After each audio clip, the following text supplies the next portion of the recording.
Hey everybody, and welcome to rabb1t's Ramblings, podcast 350. It's kind of old school in that I have two things to talk about this time. I have something brand new, which is Star Wars Jedi Fallen Order. Well, brand new to talk about. It's actually about a year old. And also some closing thoughts for Cyberpunk 2077, as I finished it at about, 45 hours played. And that's all for this time. Hopefully you'll enjoy the show.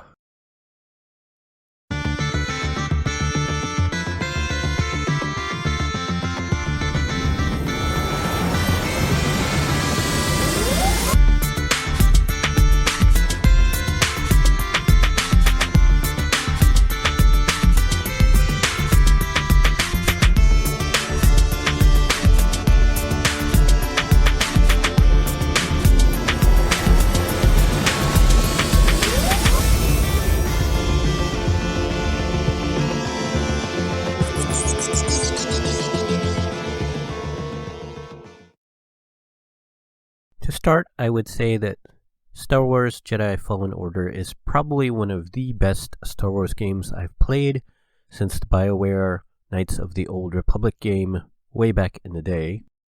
Though I would say that the MMO that came out, I guess a few years ago now, is actually also pretty good. Jedi Fallen Order is mostly an exploration and fighting game, but it does have a few puzzles. I guess I should also say that it is in third-person perspective, since a few of their games are not. While it could be described as Souls-like, I would say that it really takes all of the good things from that genre and none of the bad. For those who are unfamiliar with the term Souls-like, this is a game that has common elements with games that are made by FromSoft, which they started with Demon Souls and are more commonly known for the Dark Souls franchise. These games are known for having no difficulty setting, with sometimes brutally hard boss fights, and you have to carefully time attacks, blocks, dodges, and other abilities.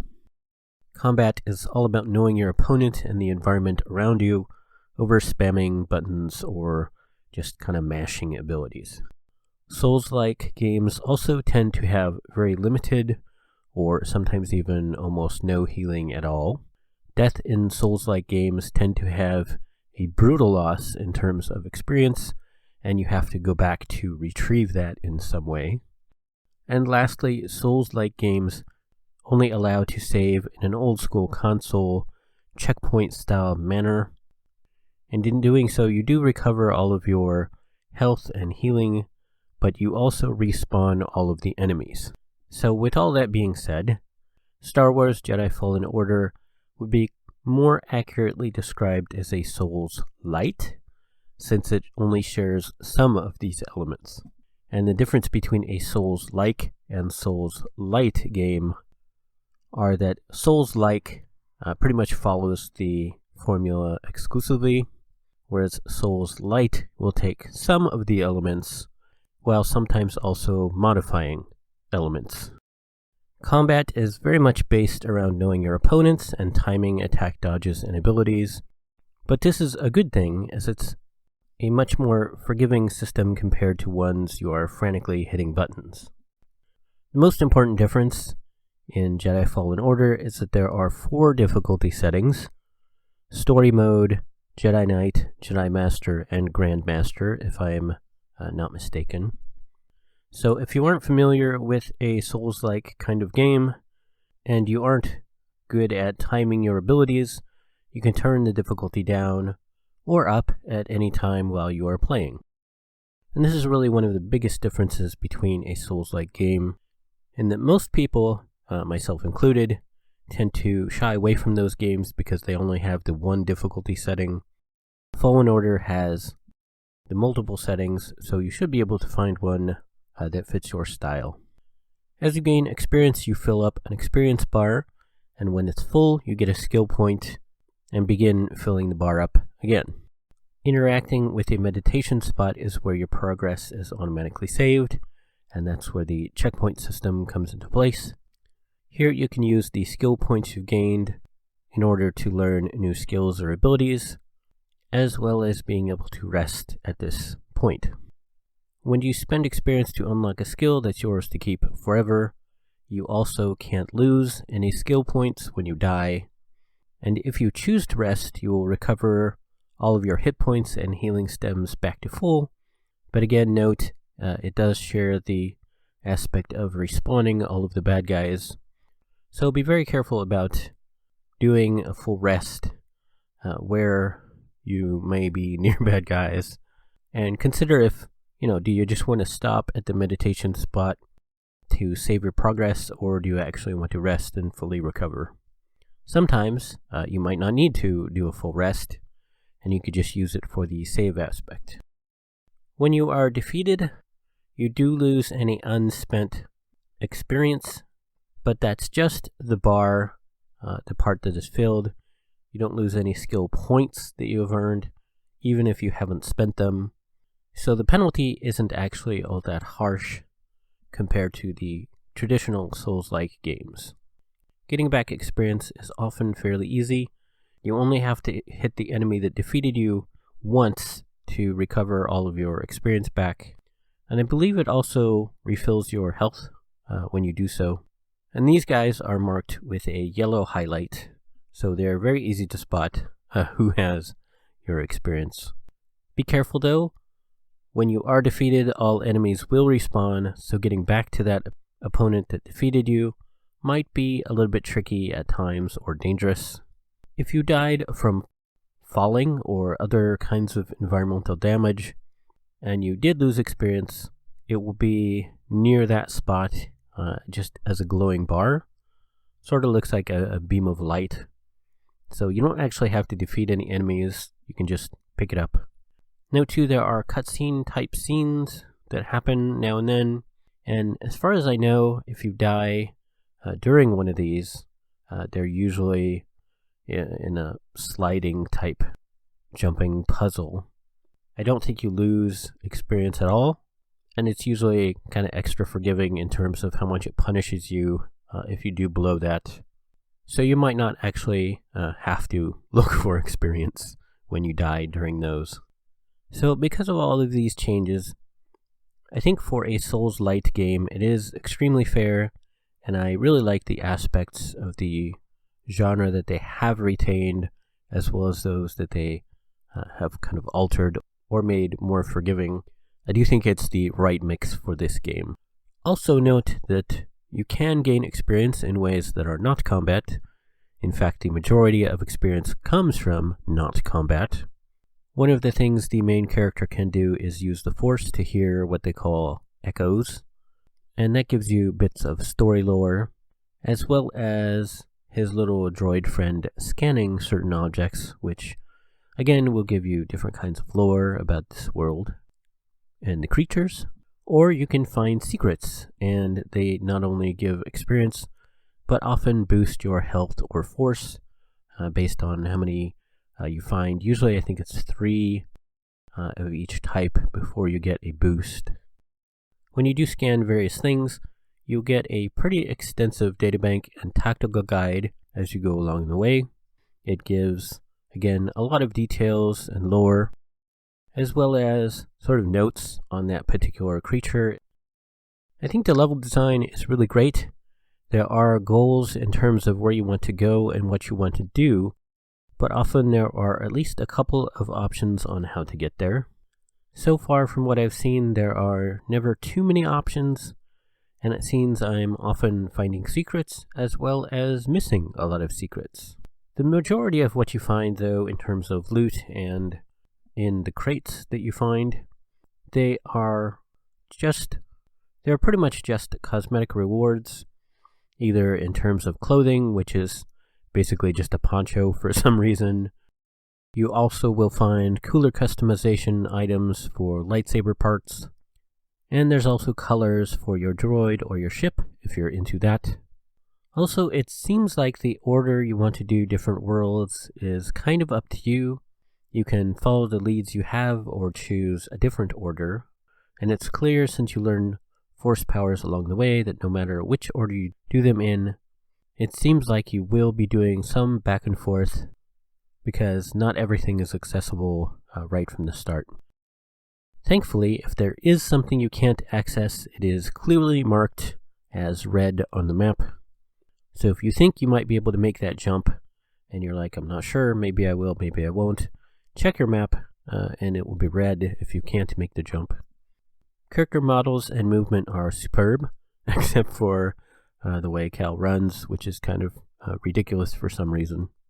But they must have motion captured everything because it's all really great and really high visual quality.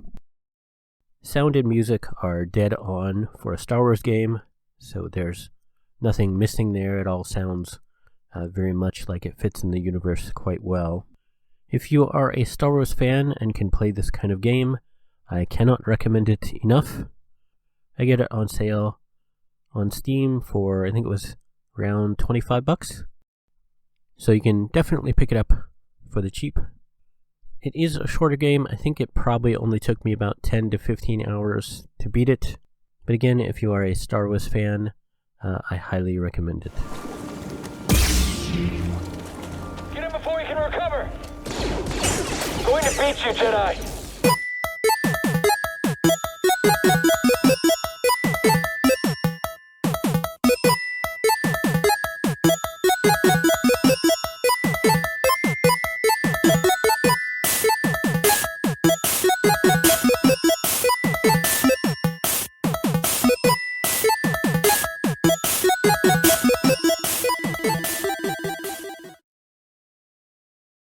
I have some final thoughts for Cyberpunk. I went into the final mission at level 25 with things being set on hard, and it showed about 35 hours played. Note that I probably could have done it sooner, as I did several side quests. The first part of my closing thoughts will be spoiler-free, and then there will be a bit that does get into spoilers, so I will give you a warning on that one. My first big thought for non-spoilery thoughts is that the game is level-based, which makes sense as the Witcher series was also level-based. However, my biggest issue with any level-based game, which I kind of wasn't expecting, I guess I kind of forgot about it with The Witcher, is that this means that gear is level-based, as well as enemies being level-based, which means at a certain point, you'll get kind of ridiculous drops compared to what you've been getting, in addition to effectively out-leveling all the content in a specific area. I will likely go back and play more later on. I might even restart completely, but I really have a reduced desire to do so since everything is level-based, and pretty much by the time you get to that point, you're out-leveling everything. And now I have some thoughts with spoilers, so if you have not finished, you might want to skip ahead until you get to 17 minutes and 40 seconds. Due to the game being kind of easy by the time I got to level 15, I turned it up to harder, and as I got higher level, I never had any real problems with fighting. Harder did make it harder, but not a lot harder. I would guess that a lot of the content is peaking at about level 15 or 20, so making it harder does give the bad guys more hit points and makes them a little bit more accurate and aggressive towards you. But overall, it doesn't really change anything. In fact, when I had gotten to that point, I began to question how much talents actually matter, because I would get epic or legendary drops of stuff that did 25 to like 35% more damage or had more armor than the items that I had. So it seems to have a way bigger impact on your play performance than any of the perks you could have. Sure, there are good perks that increase time to be spotted in stealth or faster hack times. Those do matter, but things like plus 3% damage to pistols seems kind of pointless when you get a new drop that's like 20% more. Also, some of the weapons seem like they are both overkill as well as necessary. Once I got the sniper rifle that Pam gave me after one of her missions, I was one-shotting guys on hard through cover from stealth, and it kind of seemed necessary because if I tried to fight bad odds, I would get killed off in a few seconds. So it seems both completely OP that you could one-shot guys, with a headshot, but also necessary because if the odds were more than 2 or 3 guys versus you, you would just die. So that seemed kind of weird in terms of design. So I'm not sure what to think. It seems the game is fully open to letting you play how you want to play, but some items are so OP, but also at the same time seeming unnecessary that you kind of have to use them. And if you are, one-shotting those guys with a sniper rifle from stealth, do you really even need any more perks? Also, all the endings seem kind of bad.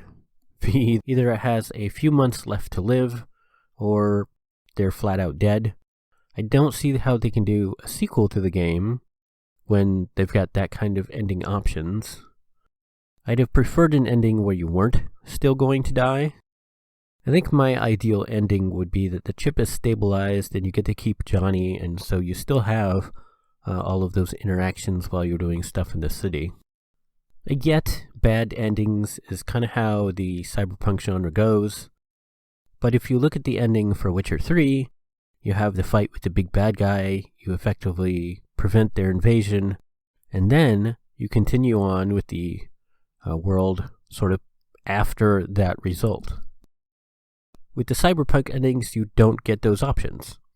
It takes you back to a save point right before you did that final mission, and so that seems even more confusing because it's like you have all these endings that say, oh, you're going to die soon. Oh, but let's rewind you to before you did this mission. Well, I don't understand. I guess it just felt like there was no conclusion to it. It's like that all of that rush and all of the urgency to get cured kind of was now pointless, knowing that, well, there is no real ending because there can't be because you're going to die, so you have to just keep going as it is. But if you can keep going as it is, why was there the urgency? So I guess in that way, I do get my wish that Johnny is still alive in my head while I want to keep playing, but it's just not the same. So now back to a spoiler-free zone for the total conclusion. So in conclusion, I kind of feel like perks are oddly mixed in that they feel both necessary and pointless at the same time. Personally, I'm not a huge fan of these open world, everything is happening, do whatever you want kind of games, but I did fully enjoy the 40 hours to do my first completion that I did play. But it just didn't grab my attention as much as The Witcher 3. I think it might be partly the first-person view, but also partly that since everything is going on all the time, you feel like people are constantly calling on you to do other things, and there's no sort of main focus on just what you're doing like there is with the Witcher series.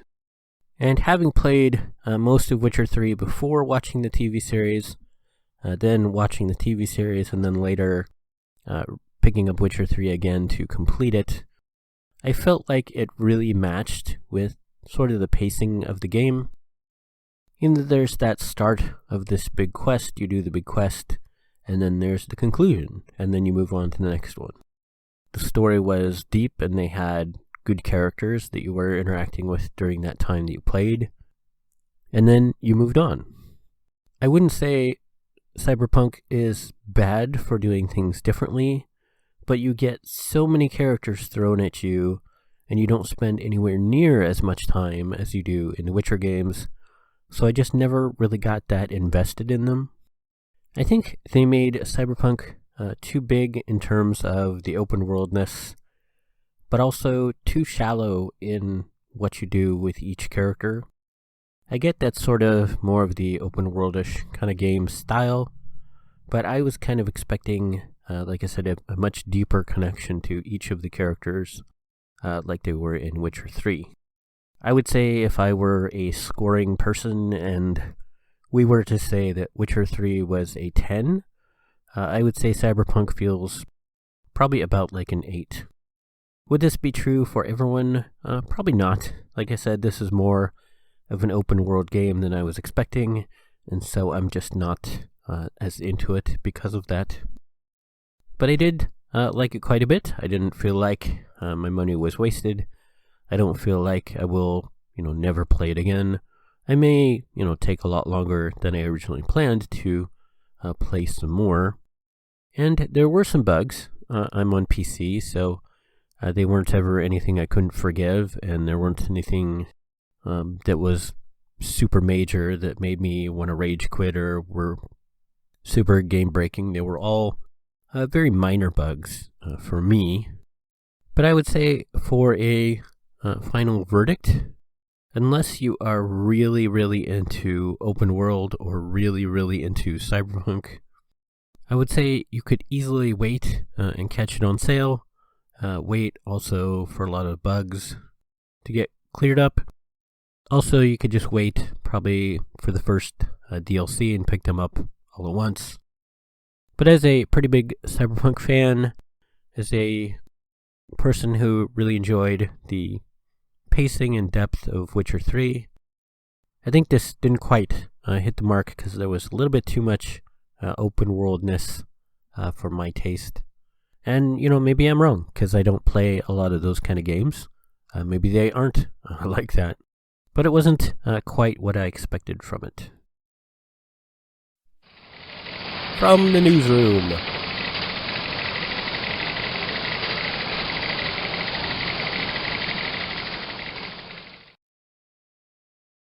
There is a bit of news, but part of it is sad.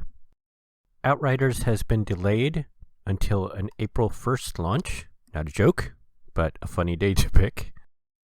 They didn't state why, but they did state a playable demo of the first few hours of the game will launch on February 25th, and all 4 classes will be fully playable, so you can get a preview and decide if you really want to commit to the game or not.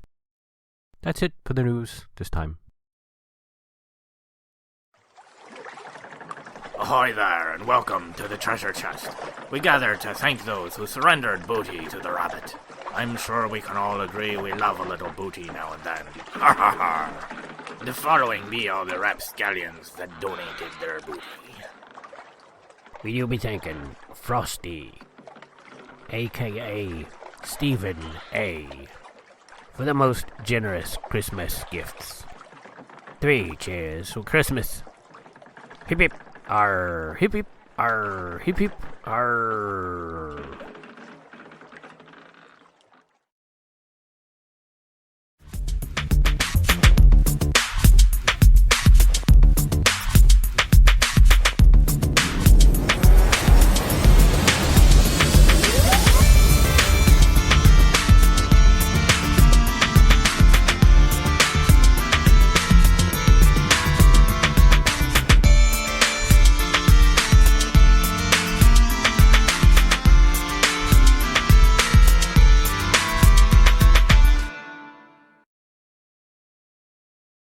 So that's it for this time. I have a bit of a cold, and my mouth is messed up. I've got swollen lips, and my throat is kind of swollen, I guess, from congestion and stuff. So I probably sound pretty different. I know I sound different to myself while recording this. But other than that, I guess I'm okay. I got some nice gifts and some donations for Christmas time. And the second stimulus has actually officially come finally. So I paid off some of the bigger bills that I'm worried about for the year. Have some money saved up for other big bills. And I got to get several games. Well, several for me. It's probably only 4, which is not very many for most people. But that was super fun. I still have some that I'm playing and some that I'm looking forward to. So that is super happy. But things are still very terrible. I'm still homeless, and it's winter, and so it's getting really cold. And as evidenced by my cold, difficult for me to stay healthy, especially now with everything pretty much closed. There's not that, 12 hours a day I can go and be inside somewhere warm, I'm basically out in a cold refrigerator-like temperature all the time. So hopefully I'll be able to hang on and do okay and survive through 2 times when things start to open up again. I don't know what I'll talk about next time. I do have, like I said, some other games that I've been playing that I got as gifts. So I'll probably talk about 1 or 2 of them. But I guess that's it for this time. Hopefully everybody had a good holiday time for Christmas and New Year's. And hopefully I'll see everybody next time. Okay, thanks, bye.